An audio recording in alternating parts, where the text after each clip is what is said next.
Dalam sidang sengketa hasil Pilpres 2024 hari ini, ahli ekonomi Faisal Basri yang dihadirkan tim hukum Anies Mohaimin menyebutkan ada politisasi bansos yang dipertontonkan secara vulgar oleh 3 menteri Presiden Jokowi. Ahli yang juga ekonom Universitas Indonesia Faisal Basri menilai Menko Perekonomian Erlangga Hartarto, Menteri Investasi Bahlil Lahadalia, dan Menteri Perdagangan Zulkifli Hasan paling terang-terangan mempromosikan bansos berasal dari Presiden Jokowi. Lebih parah di Indonesia, tidak hanya gelontoran uang, tapi juga mobilisasi pejabat sampai ke level bawah. Ini yang saya tunjukkan, misalnya Erlangga Hartarto ya, yang mengatakan ini sumbangan Pak Jokowi, oleh karena itu harus berterima kasih kepada Pak Jokowi dengan cara memilih yang didukung Pak Jokowi. Dikatakan juga oleh Menteri Investasi Pak Bahlil bahwa silakan aja bikin.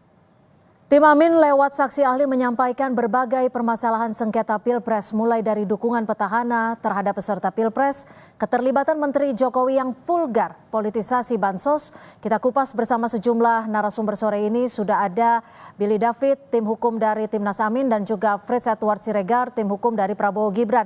Selamat sore Mas Billy, Bang Frits, terima kasih sudah bergabung bersama kami di Kompas Petang. Sore Mbak Cynthia, sore Bang Billy. Sore Mbak Cynthia, sore Bang Frits. Ya. Saya ke Mas Billy. Mas Billy, bagaimana Anda melihat kesaksian tadi yang sudah dihadirkan di muka sidang soal Menteri Jokowi? Ada 3 setidaknya yang dinilai vulgar politisasi bansos.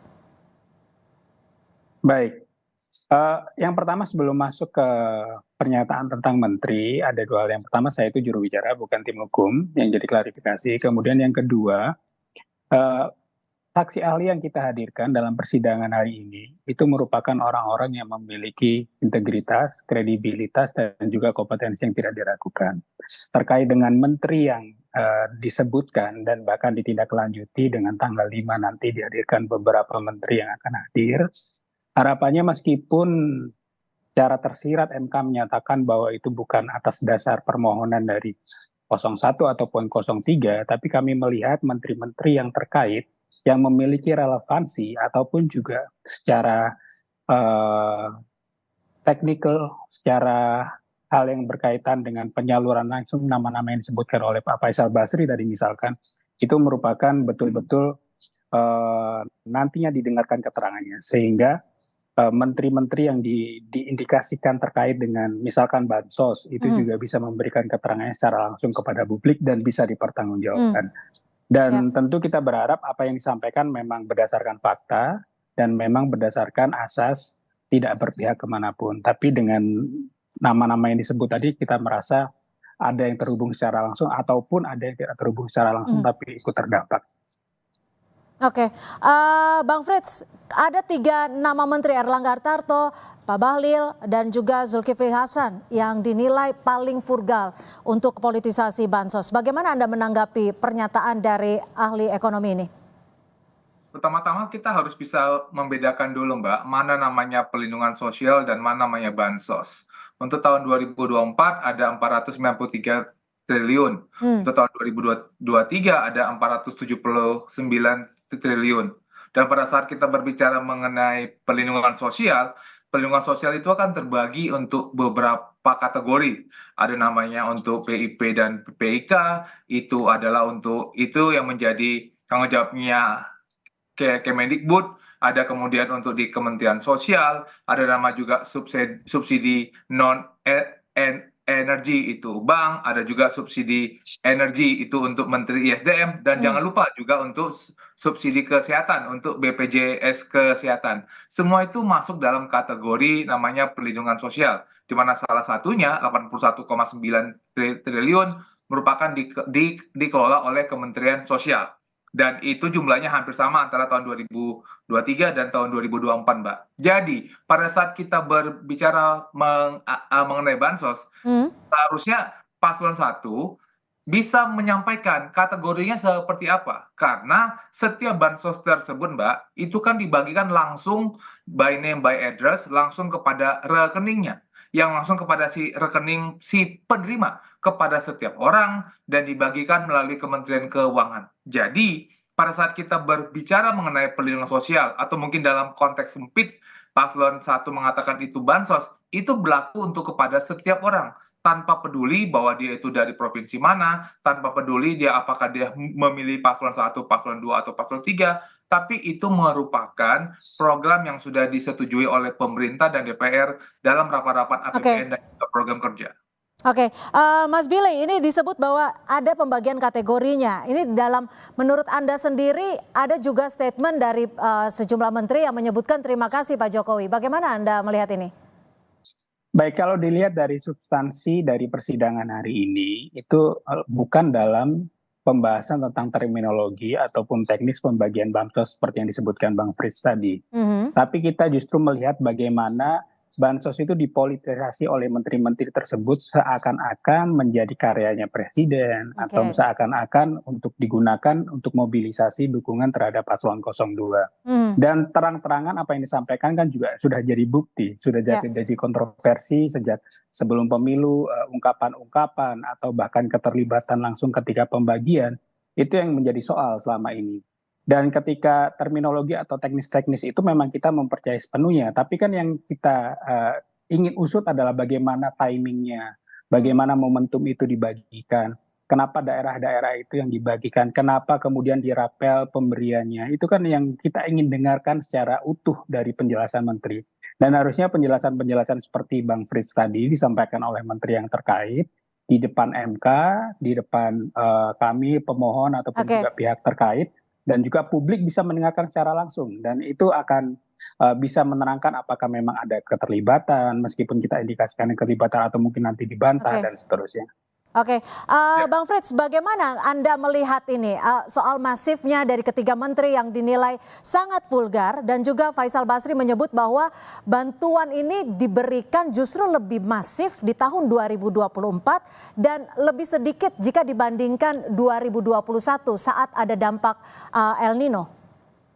Pertama-tama Mbak, mari kita lihat risalah rapat di Komisi 8 beberapa minggu lalu. Beberapa minggu lalu, atau beberapa hari lalu, Menteri Sosial dan Menteri Keuangan itu diundang oleh Komisi 8 DPR terkait dengan bansos. Dan saya rasa kita bisa melihat bagaimana hasil daripada rapat tersebut. Apa yang saya sampaikan itu merupakan dokumen publik yang ada di dalam notulensi rapat, apalagi kalau kita melihat kenapa ada kenaikan antara 2023 dan 2024, ada penaikan 17 triliun karena adanya ide ataupun semangat untuk mengurangi ataupun kemiskinan yang terjadi. Jadi apa yang saya sampaikan itu bukanlah sesuatu yang rahasia, ada dalam dokumen publik. Dan kalau kita melihat ya, pada saat rapat di Komisi 8 kemarin kan ada pertanyaan kepada Ibu Risma, apakah memang penyaluran tersebut itu terjadi pada bulan Januari?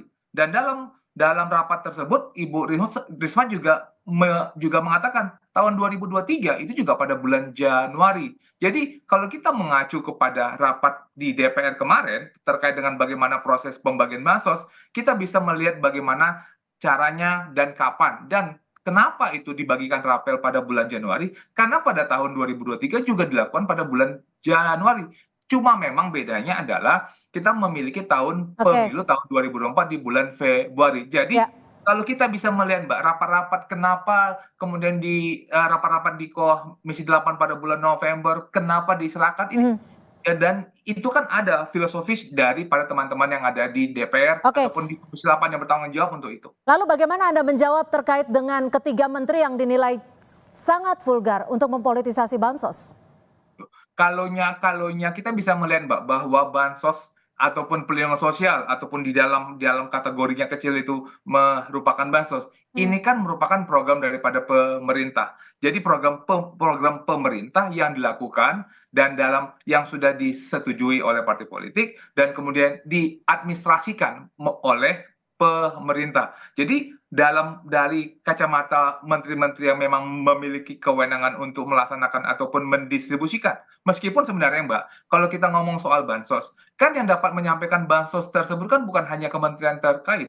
Kepala-kepala daerah pun juga memiliki kemampuan untuk menyampaikan soal bansos di daerah masing-masing. Atau kalau mau kita ngomong soal pileg, Mbak, kalau kita mau ngomong soal pileg, bukankah teman-teman yang ada di Komisi 8 misalnya, mereka memiliki akses kepada namanya PIP, program Indonesia Pintar. Anggota-anggota pileg, anggota-anggota partai yang berada di Komisi 8 juga memiliki konsep punya akses kepada bansos. Jadi pada saat ada soal yang berbicara kepada soal bansos, anggota dewan juga dapat berbicara Oke, kepada bansos. Cuma sekarang pertanyaannya adalah kenapa itu di framing hanya kepada menteri, tapi itu tidak di framing kepada anggota partai, terutama oke, partai-partai yang ada juga di baik, paslon 1 dan di paslon 3. Saya baik. hanya Lalu mau mengatakan bagaimana? bahwa bansos itu adalah Hmm, milik semua, bukan hmm. hanya milik daripada pemerintah. Oke, baik. Kita akan kembali membahasnya selepas jeda, termasuk soal bagaimana kunjungan Presiden Jokowi ini ikut mempengaruhi elektoral dari Prabowo Gibran. Tetap bersama kami di Kompas Petang. Terima kasih Anda masih bersama kami di Dialog Utama Kompas Petang. Saya akan ke Mas Billy David. Mas Billy David, tadi disebut oleh Bang Frits bahwa bansos ini kenapa di framingnya hanya ke 3 menteri tersebut. Bagaimana Anda menyikapi dan menjawab statement ini? Yang pertama, kita tidak memframing, tapi kita membuktikan apa yang terjadi di lapangan sebelum pemilu kemarin. Dan keterlibatan 3 menteri ini secara nyata-nyata di lapangan, baik itu pernyataannya, baik itu bagaimana penggiringan opininya sangat terasa. Dan itu kan perlu kita luruskan. Dan sekali lagi tadi Bang Frits sempat tegaskan proses di DPR, tapi kan secara legitimasi apa yang Oke. disampaikan DPR dengan apa nanti yang disampaikan di MK kan pasti berbeda. Secara hukum akan berbeda dan apa yang disampaikan ke MK lebih legitimasinya akan lebih kuat dan itu nanti merupakan pernyataan yang akan mempengaruhi putusan hakim nantinya. Jadi nanti meskipun hari Jumat dihadirkan, meskipun Pak Bahlil nggak ada ya Mbak Cynthia ya. Jadi dari pernyataan hakim MK bahwa dihadirkan bukan karena permohonan 01 tapi 03, tapi menurut Pak Suhartoyo adalah hasil diskusi para hakim MK Oke. untuk memutuskan meminta keterangan. Dan kita harapkan apa yang disampaikan keterangannya memang betul-betul objektif, betul-betul menyampaikan fakta yang terjadi di lapangan. Dan tentu kita berharap sebagai pemohon, sebagai paslon juga apa yang kami masukkan dalam pokok-pokok permohonan kami, baik itu yang terkait Ya. dengan pansos atau lainnya, bisa terjawab secara clear dengan kehadiran para menteri, meskipun tanpa Pak Oke, Bahlil. baik. Bang Frits, bagaimana Anda menjawab tentang statement Faisal Basri yang menyebut ada pork barrel politics?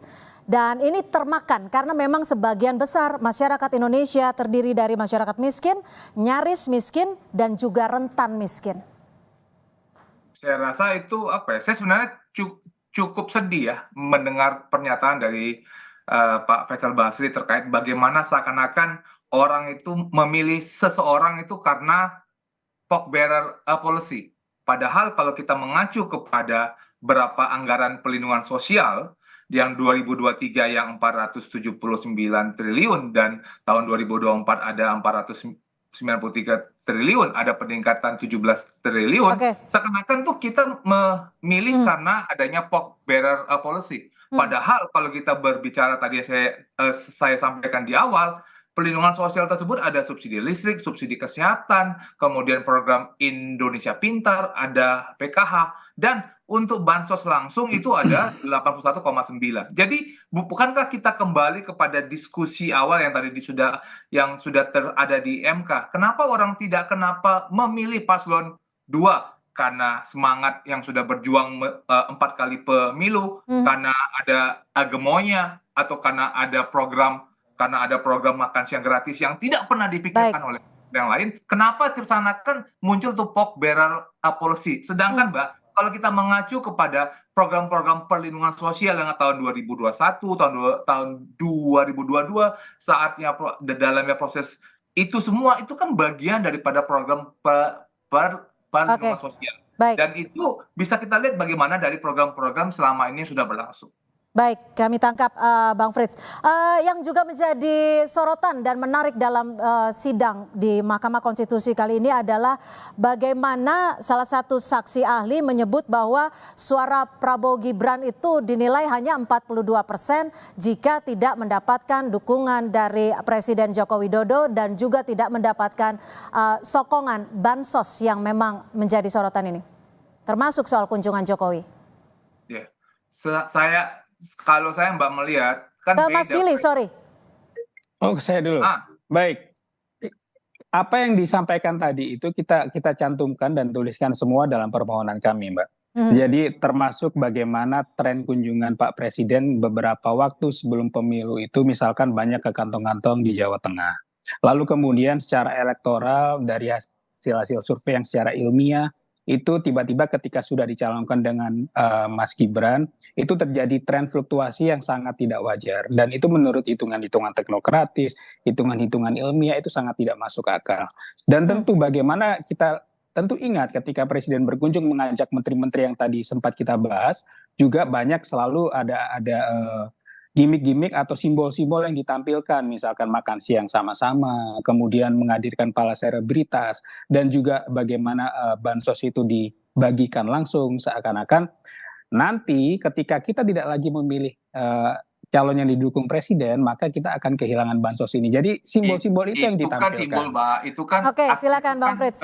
Asumsi dari Bang Billy kalau nggak dikasih bansos, jadi kalau nggak memilih tidak akan dapat bansos. Kan itu kan hanya kan tadi dari awal saya sampaikan asumsi Bang Frits. Tapi apa yang kita sampaikan tadi itu ditunjukkan secara dengan data, dengan angka, dengan bagaimana titik-titik pemetaan. Baik, jadi ada data, ada sehingga angka. Secara teknokratis bisa dipertanggungjawabkan, bukan Bagaimana hanya Bang Frits menanggapi ini, menjawab soal ini?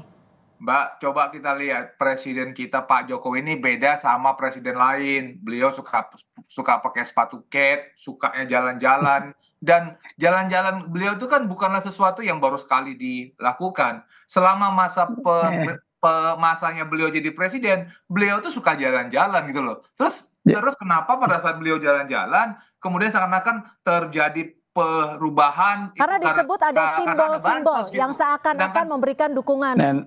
Dan jalan-jalannya ke Jawa Tengah aja. Pada semua orang, Mbak, dimanapun dia berada, ada tingkat pendidikannya, ada proses verifikasinya, kemudian untuk bisa menjamin agar dia bisa by name by address langsung masuk ke dalam rekeningnya. Itu kan program yang sudah terjadi tanpa harus dikatakan, oh kau harus memilih dulu ya, nanti kalau memilih bakal akan jadi bansos. Kan nggak ada kata-kata seperti itu. Jadi kami melihat bahwa sebagai seorang presiden, beliau bisa melakukan kunjungan kemanapun yang beliau anggap penting sesuai dengan visi misi yang persoalan yang beliau lihat, dan itu tidak berhubungan dengan bansos, karena bansos sudah ada proses verifikasi yang sudah dilakukan terlebih dahulu.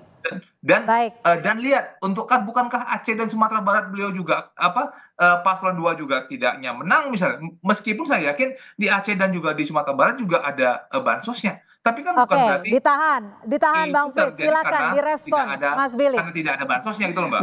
Oke, silakan.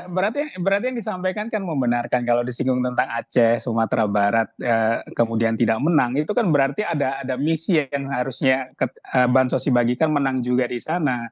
Secara tersirat Bang Frits sudah sampaikan. Dan tentu begini Mbak, yang kunjungan-kunjungan yang kita maksud itu kan, Bang Frits nanti tolong dibaca dari laporan permohonan kami, itu kan tempat-tempatnya itu terindikasikan dengan kantong-kantong elektoral yang mungkin selama ini bukan menjadi basis pemilih 02.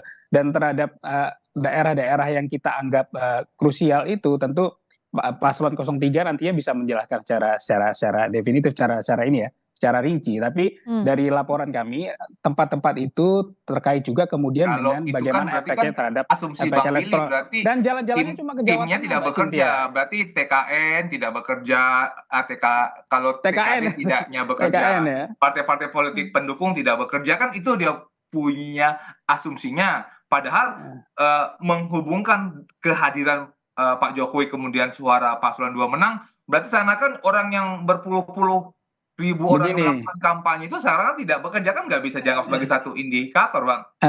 Pasti Pak Presiden nggak bisa diafiliasikan dengan kerja-kerja teknis, dengan data, kemudian dan lain sebagainya. yang kita maknai adalah simbolnya. Kemudian dari simbol itu kita maknai, kemudian setelah itu ada apa?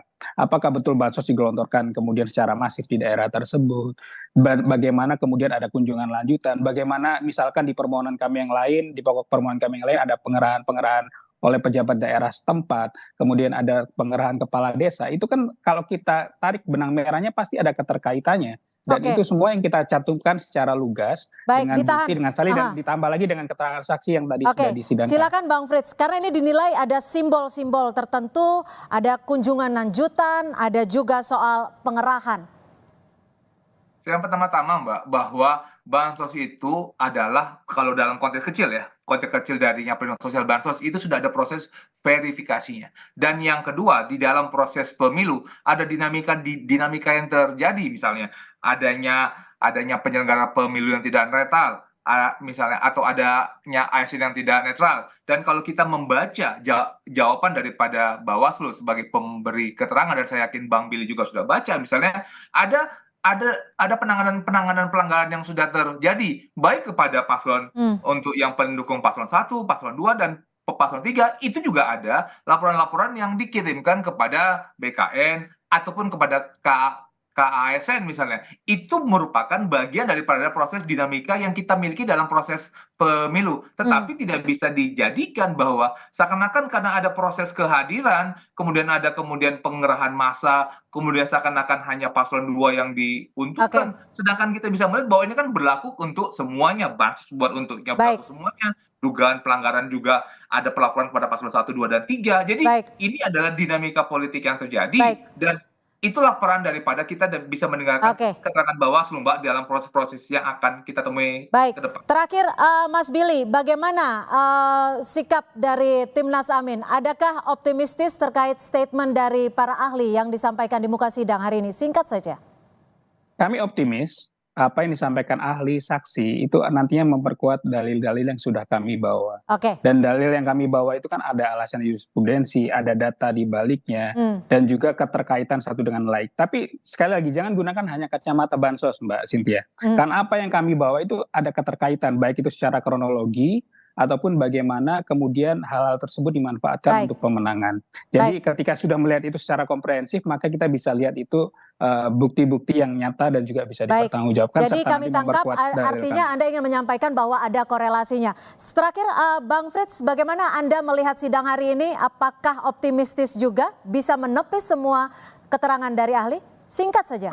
Kami sangat optimis dengan hasil yang akan kami dapatkan, karena kalau kita membaca dan melihat ahli yang diajukan, ini kan tidak jauh berbeda dari apa yang selama ini disampaikan oleh paslon 1. Dan kami juga menghargai Mahkamah Konstitusi yang memanggil 4 menteri dan juga ketua atau anggota DKPP untuk dapat bisa menjelaskan banyak hal yang selama ini diduga-duga oleh paslon 1. Baik, terima kasih Bang Frits Edward Siregar, tim hukum TKN Prabowo Gibran, dan juga juru bicara Timnas Amin Billy David. Terima kasih sudah bergabung bersama kami di Kompas Petang. Selamat sore. Bang Billy, selamat sore.